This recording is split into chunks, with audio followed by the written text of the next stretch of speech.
Morning everyone, hope you're doing well today. I've come out here just east of Rotorua to a native bush where the Cascade Falls are, which is something I want to capture this morning. And as I'm cruising through here, because it's quite early in the morning, the sun's nice and low, so we're getting some really cool lighting coming through the forest here. So I thought I'd just give you a wee tip on how to capture a sunstar in the forest if that's of interest. So you can see here the sunstar coming through the forest there as I move the camera. So what you need to do in order to capture that nice and clearly is you want a narrow aperture, so a high f-stop, say f16 around there, and then you adjust your other settings accordingly for your exposure. So you probably want to bump up your ISO somewhat because of the lack of lighting in here, and a slower shutter speed. But again, that's just something you need to experiment with given whatever situation you're in. But you can see the sunstar here. As I bend it around the edge of that tree, you can see it starting to come through nicely. So when you're trying to capture your photo, I mean, you can get it straight on, but it does look quite cool if you sort of bend it around a tree like that. And then yeah, you can capture a really cool sunstar. And if you can find yourself a nice composition, which isn't easy in the forest, then they can make for some really cool shots. So yeah, just a wee tip on how to capture a sunstar while I'm on this mission to the Cascade Falls. And this is the shot that I was able to capture.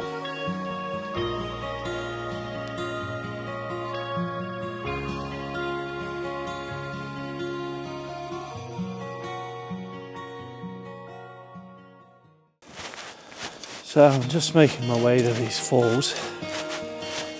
I thought I'd do a little bit of a walk and talk.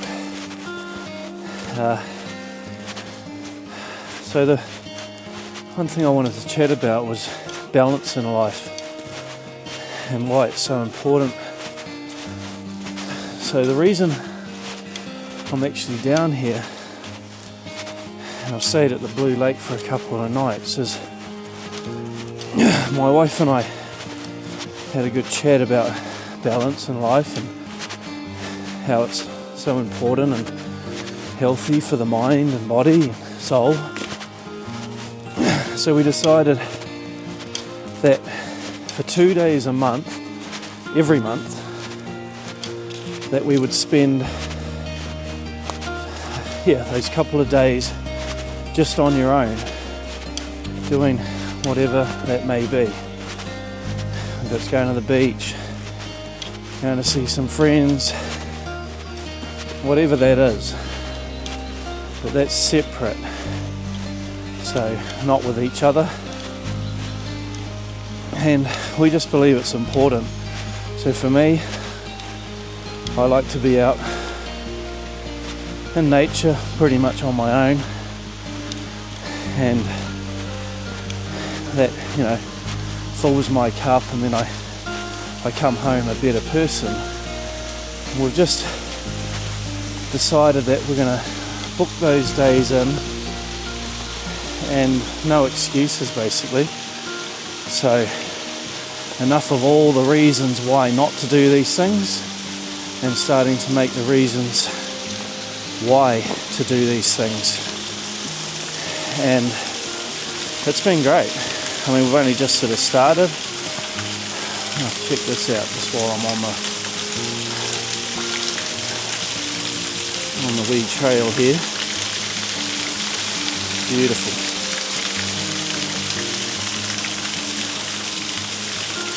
So yeah, so that's why I'm down here, and then every bi-month we are going to do something together for a weekend. And then obviously we have 5 children, so they get a lot of our time as well. So it's all about getting that balance and just making the most of your time. I mean, for years and years and years, we always had excuses for everything. Oh, I can't this weekend. Oh, I'm tired, or oh, we've got this to do, that to do. So we've put up a wall planner, and both of us are locking in our days and creating that balance that we all need. It's just so important. And like I say, you come home, your cup's full, you're feeling great, and everything is just, life's just better. So a little life tip there, get that balance. Just stop making excuses and get out there and do the things you want to do. I mean, God, we're only here for a short amount of time on this beautiful planet. And I'll tell you what, I'm going to squeeze every bit out of it myself. So yeah, just thought I'd share that as I'm walking to these falls.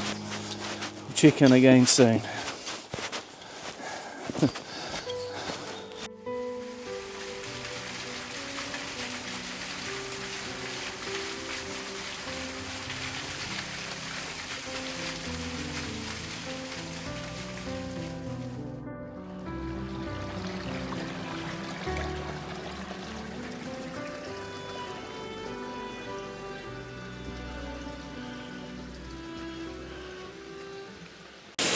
Hey guys, so I've made it here to these awesome waterfall.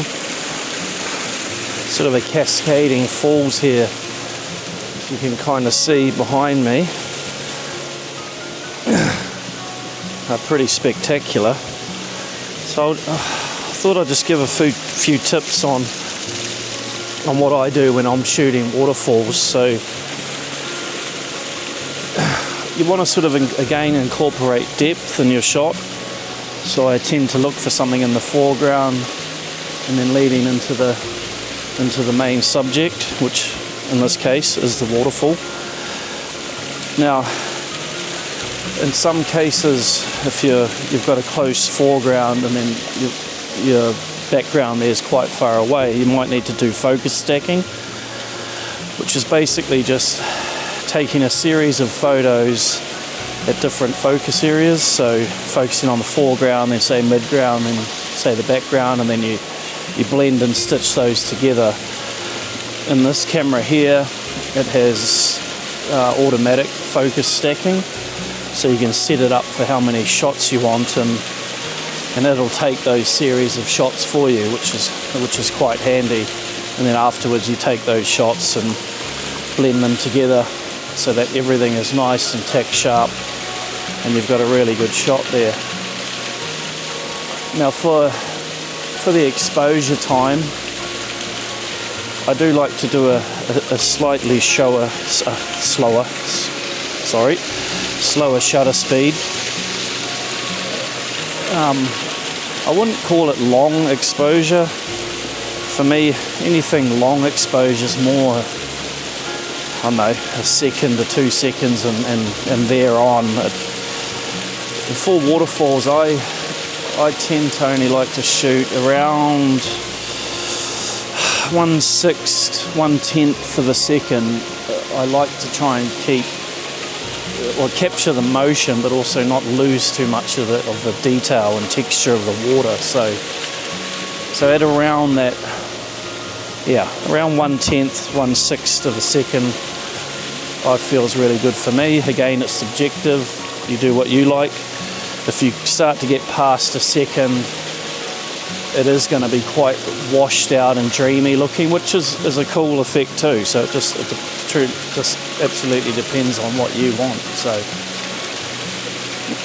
yeah, they're just a few settings. So I will generally use an aperture of around f11, f16, in between there somewhere, and that generally captures a nice depth of field running through the photo. And like I say, if I'm really close to this foreground here, I'll generally do a bit of a focus stack to try and make sure that everything's nice and sharp through the shot. But yeah, also at these I like to take your wide shots, look for different compositions, and I really sort of take my time. I don't sort of rush in and bang, bang, bang, bang.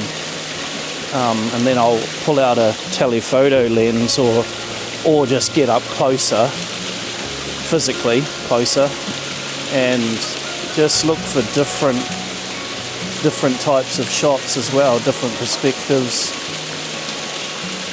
and just really try and mix it up a bit. And up the top here, there's some really nice lighting coming through, and it looks really great, but funnily enough it can be quite difficult to shoot because you expose for one area, and then of course if you expose for the highlights, which I do anyway, exposing to the right on the histogram, then sometimes your darks and shadows can be quite black, and then you sometimes can lose a bit of detail. But having that really dynamic range can be difficult to capture in terms of doing the right exposure and getting your settings all correct. So it is a lot of trial and error and just playing around with it, having fun, and after you've done it enough times you start to sort of figure out what works and what doesn't for you. So yeah, just a few little tips there. I'm going to cruise along at this and enjoy this beautiful little spot. God, it's lovely. And the sun's coming through nicely, and yeah, couldn't have asked for a better day for it really, because the last couple of days have been bloody cold and drizzly, and yeah. So cheers guys, hope those little tips help in your waterfall photography.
Hey guys, just one thing I forgot to mention before. When you're doing this waterfall photography, when you're starting out, I definitely recommend using a tripod, especially if you're doing slower shutter speeds or a long exposure on these shots.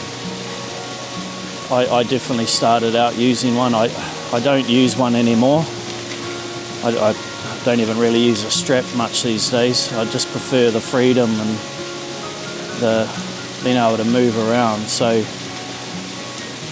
yeah, when you start out you definitely want that for your stabilization, otherwise you're probably going to end up with blurry-ish images.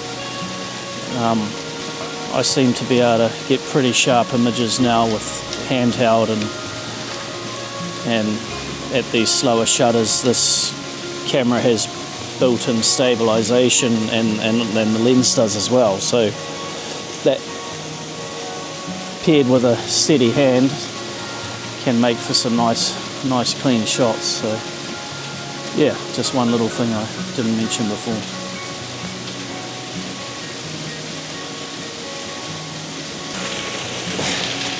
So I've got my telephoto lens out here. This is a 100-400mm. I've done enough wide angle shots now and I'm pretty pleased with them. So what I do with this is, because you can zoom right in quite close, I just like to look in and try and find different little textures, different patterns, just a whole different perspective, and different from just looking at the whole waterfall. So it just, yeah, sometimes it can make for some really cool shots, sometimes it doesn't, but it's quite fun to do. So it is harder with a slower shutter. If you sort of imagine holding a marshmallow on a long stick, it's going to be a lot harder to hold that marshmallow still compared to if you're just holding it in your hand. It's basically the same concept. So yeah, a little bit more difficult. What I try and do is brace myself somewhere to keep that stabilization, either on a rock or just leaning downward, leaning against a tree, just anything that can help with your stabilization. So yeah, I'll just search into this waterfall here and see what cool little patterns and different things we can find. And just let your imagination go wild too. That's one of the real cool things about nature. And yeah, it just takes you back to being a kid, you know, when you used to go out and imagine incredible things. And I think as we grow into adults, we lose a lot of that. But I like to try and bring it back, and this is certainly places that can be done.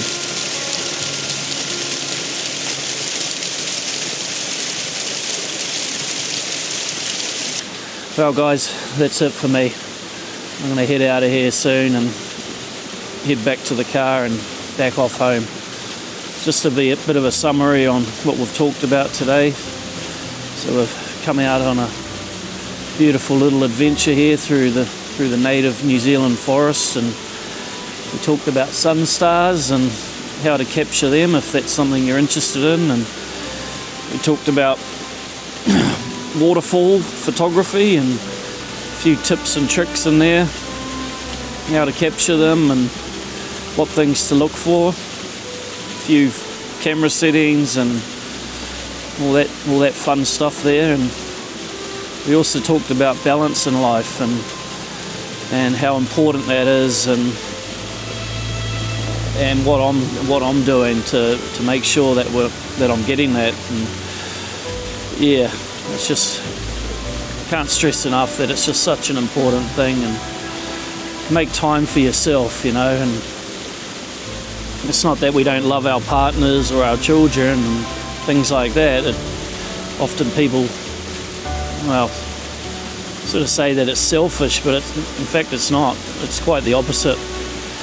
You know, you come home a better person and you're more prepared and ready to get into life, and I think, you know, that pays back in every aspect really. So don't think it's selfish doing something for yourself every now and then, and just keeping that balance. So yeah, hope you enjoyed the video, guys. If you liked it, give it a thumbs up. Feel free to share it around, and if you like this content and the channel, be cool if you subscribe. And yeah, all the support, as always, is much appreciated. So having a wicked day, guys. Cheers.